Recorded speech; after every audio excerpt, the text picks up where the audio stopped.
Para hablar de experiencias con tintes anarquistas podemos remontarnos siglos atrás, pero es Miguel Bakunin que en el seno de la Internacional de los Trabajadores, sistematiza y sintetiza los ejes articuladores del anarquismo, lucha de clases, crítica al capitalismo y al Estado, antiautoritarismo, etc.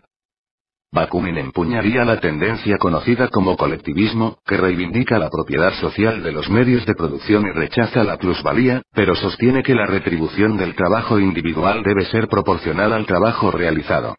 Posteriormente surgiría la figura de Kropotkin y la corriente comunista que rebate la postura colectivista bakunista, por ser esa fuente de desigualdad social y además de ello resultaría prácticamente imposible poder determinar a quién corresponde qué, de los frutos del trabajo, ya que este es resultado de la labor conjunta. Así como el intelectual debe estudiar durante años para ejercer su rol, es también cierto que tiene la posibilidad de estudiar gracias a que otros están trabajando para que él disponga de tiempo libre y puede cultivar su intelecto. Imaginen si no hubiera quien construya los edificios, cultive los campos o labore en la industria. ¿Qué es lo que comería el intelectual, dónde se cobijaría, qué utensilios usaría, etcétera? Además de ello ha de considerarse que la labor del obrero es rutinaria, monótona y exige considerable esfuerzo físico, mientras la labor intelectual es más grata, diversa y casi no demanda trabajo físico. Por ello el comunismo libertario apunta a la propiedad social de los medios de producción y al disfrute de los frutos del trabajo por igual, a la libertad, igualdad, libertad política y social de todos los productores. Resume muy bien el pensamiento comunista libertario, la vieja fórmula. Cada quien según su capacidad y a cada quien según su necesidad. Una argucia frecuentemente usada por nuestros enemigos, es tachar al anarquismo de abstracto y suprahistórico. Es preciso denotar, que el anarquismo no nace de la cabeza de cuatro tipos. Los escritores clásicos descubrieron las ideas libertarias en el seno de la clase trabajadora, en sus luchas históricas, en sus necesidades y urgencias, sus experiencias y reacciones. Limitándose ellos a especificarla y divulgarla con la fuerza de su pensamiento. Por tanto, el anarquismo es producto de la lucha de clases, de carácter materialista, histórico y revolucionario. Nació de lo social y tendrá que esperar una coyuntura histórica determinada para mostrarse claramente en una concepción revolucionaria, completa y coherente. Pero así como las aspiraciones libertarias reivindican al individuo como tal, caer en el sofisma de sostener una sola humanidad es reaccionario y burgués. La humanidad no es una sola, está dividida en clases, en un extremo la burguesía propietaria de los medios de producción y que a través de la explotación lucra, y en el otro polo la clase trabajadora, en su sentido más amplio, que vive de su laburo y que es la productora de las riquezas sociales, pero que a cambio recibe solo lo necesario para no morirse, ya que esto permite al capitalista lucrar. En el medio una clase que péndula oscilante entre un polo y otro, que carece de peso social y económico capaz de determinar el rumbo histórico. Mientras los burgueses pretenden enriquecerse lo más posible a costa del trabajo ajeno, los productores buscan satisfacer sus necesidades materiales y espirituales. Si llegaran a hacerlo sería el fin de la ganancia para el capitalista, por ello decimos que sus intereses son opuestos y así como la clase capitalista jamás renunciara a sus privilegios, la clase trabajadora no obtendrá libertad e igualdad sino es a través de la destrucción total de la burguesía y su sistema capitalista, además de su Estado. El proletariado es la clase revolucionaria por sobre todas, pues es quien puede desarrollar una revolución social y no solo política, al emprender control directo de la producción, rompiendo con el sistema capitalista, no solo se libera a sí misma sino también a la humanidad entera. Es la ocupación y la actitud lo que define a la clase trabajadora, más que el salario.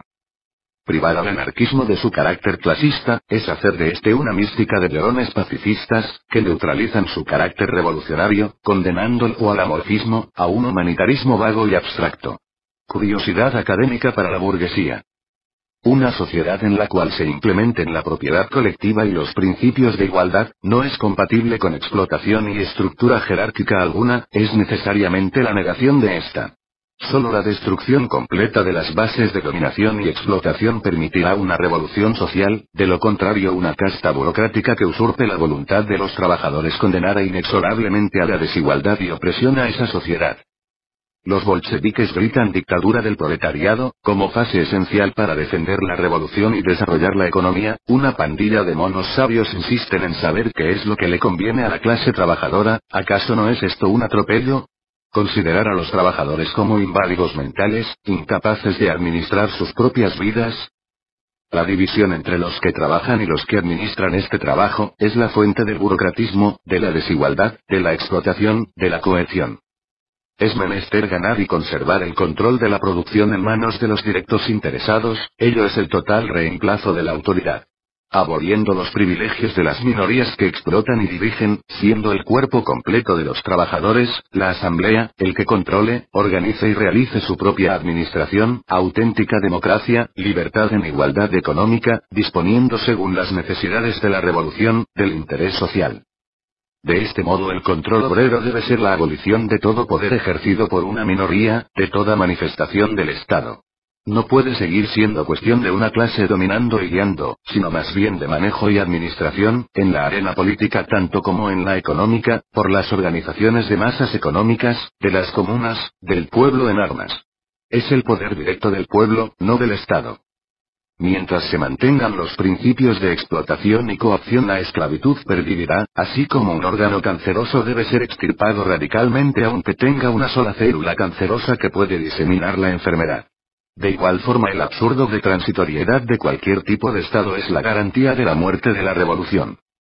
El sentido burgués de la libertad es el total libertinaje de hacer y deshacer a mi antojo, incluso llegando a explotar y oprimir al resto. Nos adherimos a Bakunin cuando dice: la libertad del otro no es un límite para la mía propia, sino que la prolonga hasta el infinito. Y en verdad afirmamos que la libertad no es objeto de propiedad privada, más por el contrario, es un fenómeno social, única garantía para el desarrollo de la humanidad.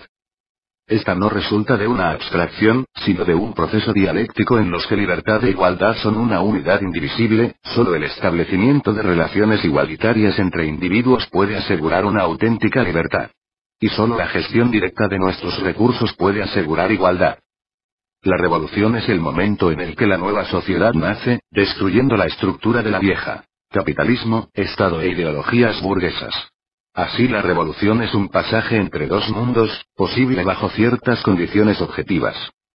El acto revolucionario es preparado por largo tiempo al interior de la vieja sociedad, y que ha de orientarse a la toma y administración de los centros de producción y de intercambio por las organizaciones de masas. Es exitosa en la medida que no solo suprime a los viejos dominadores y paraliza la maquinaria gubernamental, sino también destruye las instituciones legales del Estado, sus leyes, costumbre, métodos jerárquicos y privilegios, tradición y culto al Estado como una realidad psicológica colectiva. La defensa de esta se asegura interna y externamente en base a una población armada organizada en milicias, con el imprescindible apoyo del proletariado internacional y de posibilidades reales de expandirla universalmente. Su muerte es su limitación y la restauración del Estado bajo pretexto de defenderla. Ya que la única garantía que sobreviva es la afirmación del territorio en su carácter comunista libertario, produciendo energía y entusiasmo en casa y solidaridad y contagio hacia afuera. Principios y finalidades. 1. El comunismo libertario fomenta la lucha de clases. Tiene como objetivos: abolir toda jerarquía y crear una sociedad mundial sin clases sociales. El anarcocomunismo. 2. El capitalismo se basa en la explotación de los trabajadores por la clase dominante.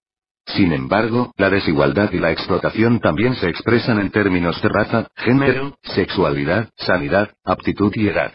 En estos casos, una parte de la clase obrera oprime a otra. Esto nos divide, impide la unidad de la clase obrera y refuerza el poder de la clase dominante, que resulta beneficiada. Los grupos oprimidos se refuerzan cuando hacen acciones autónomas, las cuales subvierten las relaciones, sociales y económicas, de dominación. Para conseguir nuestro objetivo, debemos renunciar al poder que ejercemos unos sobre otros, tanto a nivel personal como político. 3. Afirmamos que la lucha contra el racismo, el sexismo, machismo, y la homofobia son tan importantes como cualquier otro aspecto de la lucha de clases. No se puede lograr comunismo anarquista mientras exista el racismo y el sexismo. Puede que las mujeres, personas de color y homosexuales precisen organizaciones independientes para tener éxito en la lucha contra la opresión en la sociedad y en su propia clase. No obstante, deberían organizarse como mujeres o negros obreros porque las organizaciones que son una mezcla de clases ocultan las diferencias reales entre sus miembros y, por lo tanto, logran muy poco. La liberación total no se puede conseguir sin la abolición del capitalismo. 4. Nos oponemos a la ideología de liberación nacional que afirma la existencia de intereses comunes entre los patrones y los trabajadores de la misma nación contra la dominación extranjera. Apoyamos todas las luchas de la clase obrera contra el racismo, el genocidio, el etnocidio y el colonialismo político y económico. Nos oponemos a la creación de una nueva clase dominante. Rechazamos todas las formas de nacionalismo porque solamente sirve para dividir a la clase obrera internacional. La clase obrera no tiene patria y las fronteras nacionales deben ser eliminadas. Queremos construir una internacional anarquista para trabajar junto a otros revolucionarios libertarios de todo el mundo. 5. Además de explotar y oprimir a la mayoría de los habitantes del mundo, el capitalismo amenaza al mundo con la guerra y la destrucción del medio ambiente. 6. La abolición del capitalismo solamente será posible con una revolución, que surgirá de la lucha de clases. Hay que derribar totalmente a la clase dominante y destruir el Estado para lograr el comunismo anarquista. Porque la clase dominante recurrirá a la fuerza de las armas antes que abandonar su poder, la revolución social será un tiempo de violencia así como de liberación. 7. La liberación verdadera solo se podrá realizar por la autoorganización de la clase obrera a gran escala.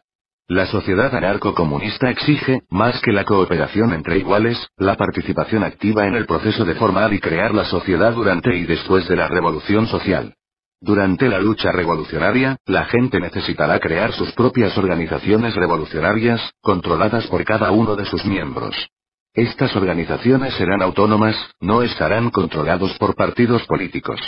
Dentro de estas organizaciones aprenderemos a organizarnos. 8. Como anarquistas, nos organizamos en cada aspecto de la vida para impulsar el proceso revolucionario. Creemos que es necesaria una organización anarquista fuerte para lograr este fin. A diferencia de otros supuestos socialistas o comunistas, no queremos el poder o el dominio para nuestra organización. Reconocemos que solamente los trabajadores mismos pueden hacer la revolución social. Sin embargo, antes de la revolución debe haber organizaciones capaces de convencer a los trabajadores de la validez de la alternativa anarquista y sus métodos.